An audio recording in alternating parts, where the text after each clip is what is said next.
There have been reported sightings of large serpentine creatures in the waters surrounding Antarctica. Are these sightings misidentifications or hoaxes? Some researchers have speculated about the possibility of undiscovered species inhabiting the region's frigid waters. Now, over the years, personnel stationed at research stations in Antarctica have also reported eerie experiences and other strange sightings, including apparitions, strange sounds, and other unexplained phenomena that may be attributed to the isolation and harsh conditions of Antarctica. They contribute to the lore of supernatural encounters in the region. But what's even stranger than that, there have been reports of unidentified flying objects, UFOs spotted by researchers, pilots, and personnel stationed in Antarctica. While many of these sightings can be linked to natural phenomena or misinterpretations, some remain unexplained and contribute to the lore of UFO encounters. Can any of these mysteries surrounding the icy continent be explained? Maybe, maybe not. It can certainly be exposed.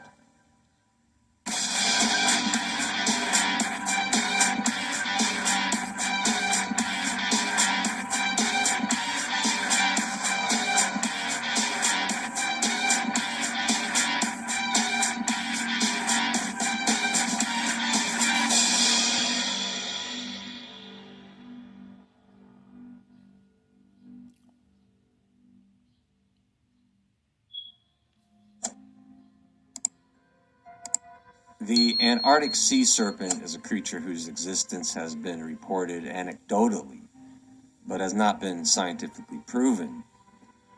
Reports of sea serpents in the waters surrounding Antarctica have circulated for centuries, with various accounts describing long, serpent-like creatures emerging from the ocean depths. But those stories would be expected to come from sailors in the past in remote waters surrounding Antarctica, and possibilities range from just a sighting of a giant sea snake, which is not too far-fetched, or maybe a descendant of a dinosaur, which they have found fossils of on Antarctica. So they did exist at one time, as far as we know. We may not know what some others may know. Then every once in a while there is a stranger story that comes into existence. There is a cryptid that originated in Japanese folklore and has gained popularity in internet culture in recent years. It is generally described as a humanoid or anthropomorphic creature with a human-like shape. It is said to be enormous in size, with a length ranging from 20 to 30 meters. Its body is usually described as pale or translucent, resembling ice or snow. They call it ningen, which translates to human in English. The ningen first gained attention in the early 2000s when alleged sightings of the creature began circulating on internet forums and message boards. And these sightings were accompanied by blurry photographs and eyewitness accounts claiming to have encountered the creature while conducting research in the Antarctic Ocean. So we can't confirm this creature's existence. We can only validate the possibility because it's the ocean. Nobody knows what's down there really. There could be anything surfacing at a time when people just happen to be around. My advice, don't go swimming in the Arctic waters. Chances are, you and I are probably not likely to encounter a sea serpent on the way to Antarctica. Besides, that would be considered just a giant animal. What is more likely is what we might encounter once we get to Antarctica, something that would be considered more sinister, paranormal activity.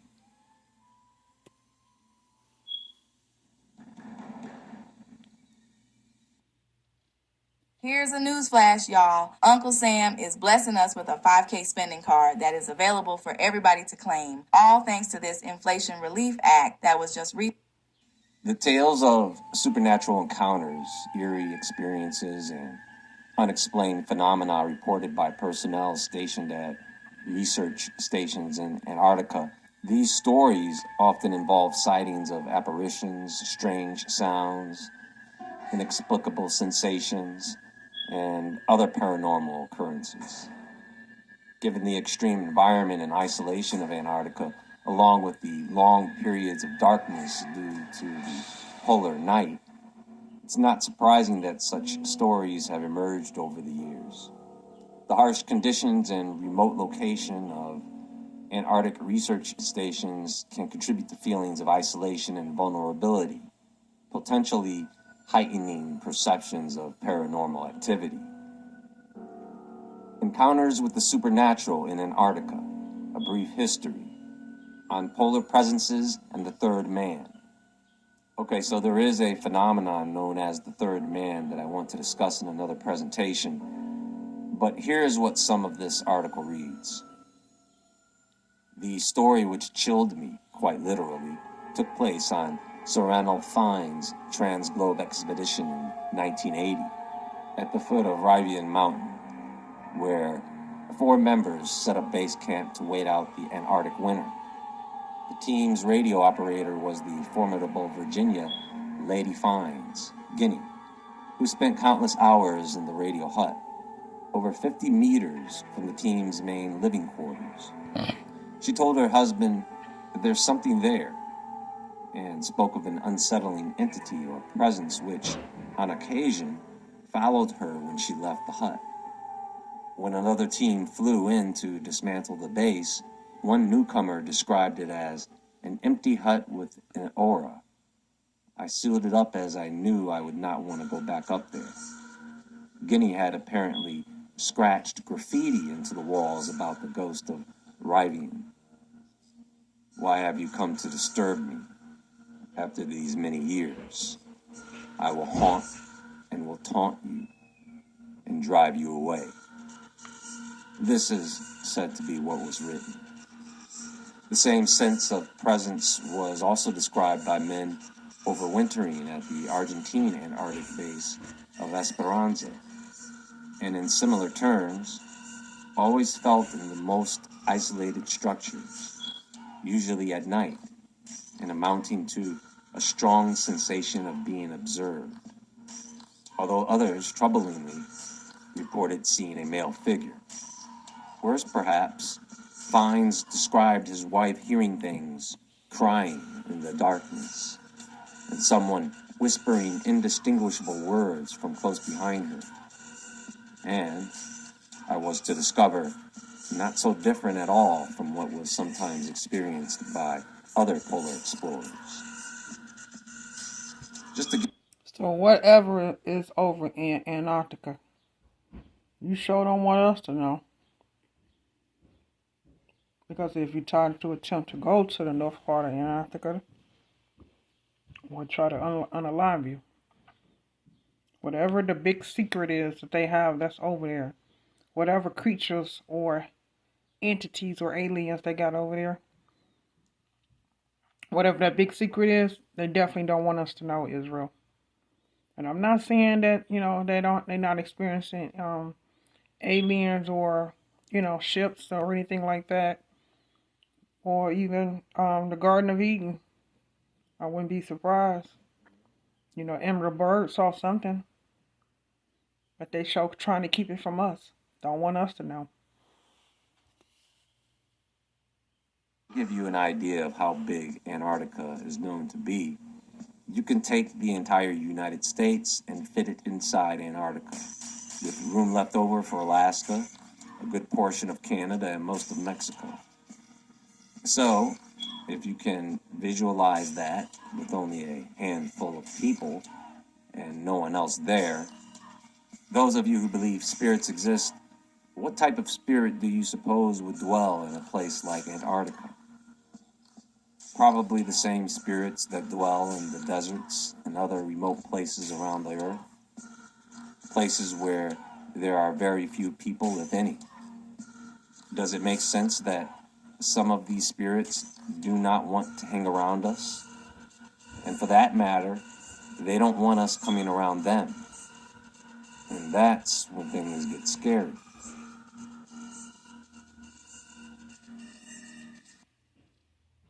Are you overwhelmed by your payday loan debt? Have you taken out multiple loans and struggling to pay them back?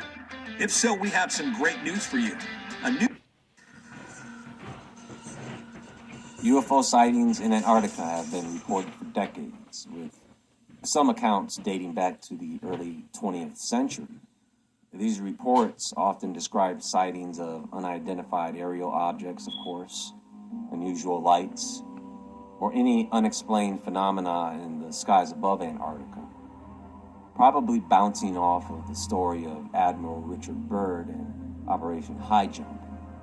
Aside from the stories of Nazis having a secret base there with their own fleet of flying saucers, it's hard to find any other solid stories that can stand the test of time. So, with the military interest, the scientific expeditions, satellite imagery, topped off with the idea that the government loves to keep secrets. So, do you want to get into this? Let's get into this. Because you wouldn't believe the number of stories I've heard about Antarctica. Antarctica has nothing, and it has everything. Go ahead, name it out of the things we've heard. It is there, but it ain't there. There's an ice wall. There's military. There's scientists, doctors, laborers, visitors, tourists, penguins. They have cute little penguins. Elves, aliens, John Carpenter's The Thing. There's Organism 46B. There's pyramids, haunted abandoned research stations, underground lakes, volcanoes, ice that bleeds. There's underground bases with tunnels, flying saucers, dinosaurs, the hollow earth. It's the edge of the earth. You can't go there. And which of those things are true and which are not? Look at the reputation this place has already. Oh, here's one big one for you. Listen closely now. How many of you think that Antarctica is melting? For whatever reason they say it's melting, blah, blah, blah, right? Well, here's what they don't tell you. That it's just in certain areas of Antarctica. That's not all of Antarctica that's melting. West Antarctica is where they're talking about significant ice loss in recent decades, particularly from the ice shelves and glaciers. The Antarctic Peninsula, the northernmost part of the continent, has also experienced some reports of rapid warming and ice loss in recent decades. Glaciers and ice shelves along the peninsula have been retreating, and some ice shelves have collapsed. That's what they point out to be one of the fastest warming parts of the Earth, right?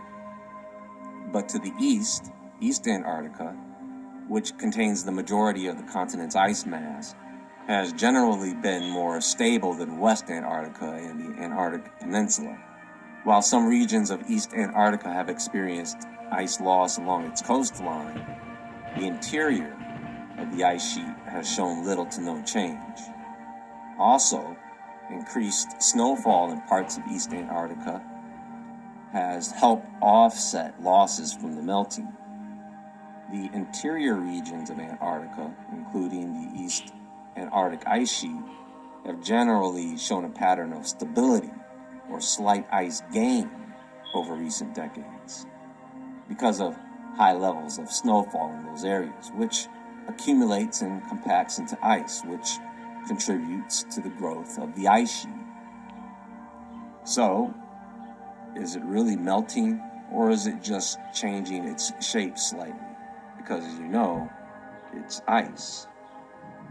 That's like saying the sun doesn't go through seasons. That's like saying the moon doesn't go through seasons. That's like saying a volcano is not supposed to erupt or an earthquake shouldn't happen. when it comes to UFO sightings happening there, they happen for the same reason they happen here. And do people go missing in Antarctica? Yes, it's Antarctica. How could you not go missing in Antarctica? Is the government holding secrets about Antarctica? Well, didn't they do that in the Cold War era, in their game with the Soviet Union? Personally, a lot of what I think they do there, and most of their time spent there, is to collect data.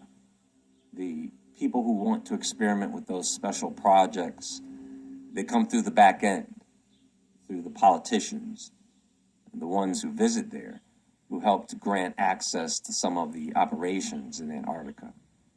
When you see politicians in Antarctica, deals are going down. Someone is doing someone else a solid.